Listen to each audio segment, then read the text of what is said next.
নমস্কার বন্ধুরা, কালীমাতা কৃষি ভান্ডারের নতুন আরেকটি ভিডিওতে আপনাদের সকলকে স্বাগত। আমরা সবাই চাই আমাদের বাগান ফুলে ফলে ভরে উঠুক, কিন্তু অনেক সময় গাছ ঠিকমতো বাড়ে না, ফুল বা ফল আসে না, অথবা পাতা হলুদ হয়ে যায়। এর কারণ কি? এর মূল কারণ হতে পারে গাছেদের পুষ্টির অভাব। আর এই পুষ্টির যোগান দেয় এনপিকে সার। কিন্তু কোন এনপিকে সার কখন ব্যবহার করতে হয় তা অনেকেই জানেন না। আজকের এই ভিডিওতে আমরা আলোচনা করব এনপিকে 19-19-19 00-50 12-61-0 20-20-20 এবং 0-52-34 এই বিশেষ 6টি সার সম্পর্কে আমরা জানবো এই সারগুলি কি কি কাজ করে, কেন প্রয়োজন এবং তাদের উপকারিতা কি। তাই সম্পূর্ণ তথ্য জানতে ভিডিওটি মনোযোগ সহকারে প্রথম থেকে শেষ পর্যন্ত দেখুন। বন্ধুরা, আপনারা সকলেই জানেন, কিন্তু যে সকল বন্ধুরা জানে না শুধুমাত্র তাদের জন্য বলে রাখে। এনপিকে কথার অর্থ হলো নাইট্রোজেন, ফসফরাস ও পটাশিয়াম। গাছের বৃদ্ধির জন্য এই তিনটি উপাদান অপরিহার্য ম্যাক্রোনিউট্রিয়েন্ট। নাইট্রোজেন গাছের কাণ্ড,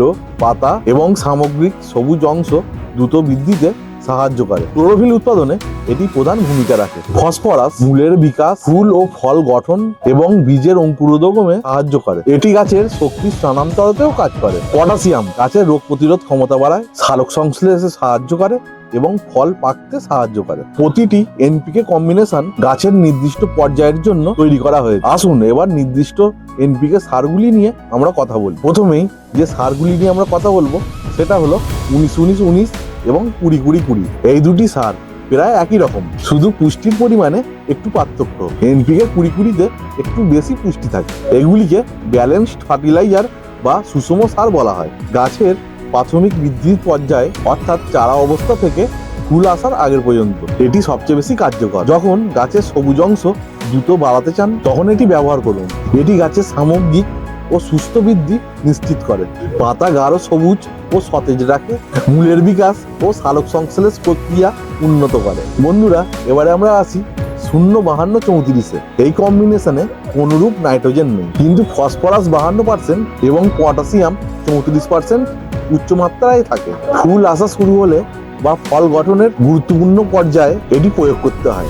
ফসফরাস ও পটাশিয়ামের সম্মিলিত চাহিদা মেটাতে এটা দারুণ কার্যকর। এটি ফলের আকার, রং এবং স্বাদ উন্নত করে, ফলের গুণমান বাড়ায় এবং গাছের রোগ প্রতিরোধ ক্ষমতা বৃদ্ধি করে এবং চাপযুক্ত আবহাওয়া যেমন খরা ইত্যাদিতে গাছকে টিকে থাকতে সাহায্য করে। বন্ধুরা, এবারে আমরা আসি এনপিকে 13-0-45। এতে পটাশিয়াম 45% এবং নাইট্রোজেন 13% থাকে। কোনো প্রকার ফসফরাস থাকে না। এটি পটাশিয়াম নাইট্রেট নামেও পরিচিত। ফল পাকার সময় অথবা দানা গঠনের সময়, যেমন ধান, গম, এটি ব্যবহার করা হয়। এটি ফল দ্রুত ও সঠিকভাবে পাকতে সাহায্য করে। ফসলে চিনির মাত্রা বাড়ায়, ফলের স্বাদ ভালো হয়, ফসল তুলে নেবার পর ফসল সংরক্ষণ ক্ষমতা বা ফসলের সেলফ লাইফ বাড়ায়। বন্ধুরা, এবারে আসি এনপিকে 00-50-এ। এটি পটাশিয়াম সালফেট নামেও পরিচিত। এতে পটাশিয়ামের পরিমাণ থাকে 50% এবং সাথে সালফার থাকে 17%।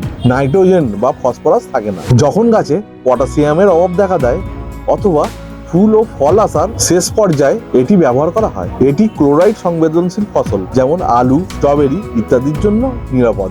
এটি ফলের গুণমান ও ওজন বাড়াতে দারুণ কার্যকর। এছাড়া এর মধ্যে থাকা সালফার সালোক সংশ্লেষ এবং প্রোটিন সংশ্লেষেও সাহায্য করে। বন্ধুরা, এবারে আমরা আসি এনপিকে 12-61-0-তে। এই সারে নাইট্রোজেন 12% এবং ফসফরাস 61% থাকে। এতে কোনরূপ পটাশিয়াম থাকে না। এটি মূলত গাছের চারা রোপণের সময় এবং ফুল ফোটার আগের পর্যায়ে ব্যবহার করা হয়। ফসফরাসের চাহিদা যখন খুব বেশি থাকে তখন এটি আদর্শ। এটি দ্রুত ও শক্তিশালী মূল সিস্টেম তৈরি করে, ফুলের কুঁড়ি তৈরি ও ফল ধারণ ক্ষমতা বাড়ায়। বন্ধুরা, এই সমস্ত এনপিকে সারই জলে দ্রবণীয়, তাই স্প্রে বা ডিপ ইরিগেশনের মাধ্যমে সহজেই ব্যবহার করা যায়। বন্ধুরা, এই সমস্ত সার আপনারা 2 থেকে 3 গ্রাম প্রতি লিটার জলে মিশিয়ে ব্যবহার করতে পারবেন। পাতায় স্প্রে করলে গাছ দ্রুত পুষ্টি সংগ্রহ করতে পারে। বন্ধুরা, আশা করি এই তথ্যগুলি আপনাদের কাজে আসবে। ভিডিওটি ভালো লেগে থাকলে লাইক, শেয়ার করবেন। আপনাদের কোনো মতামত বা সাজেশন থাকলে কমেন্ট বক্সে জানাতে ভুলবেন না। আর এইরকম কৃষি টিপসের জন্য কালীমাতা কৃষি ভান্ডারকে সাবস্ক্রাইব করতে ভুলবেন না। দেখা হবে পরের ভিডিও।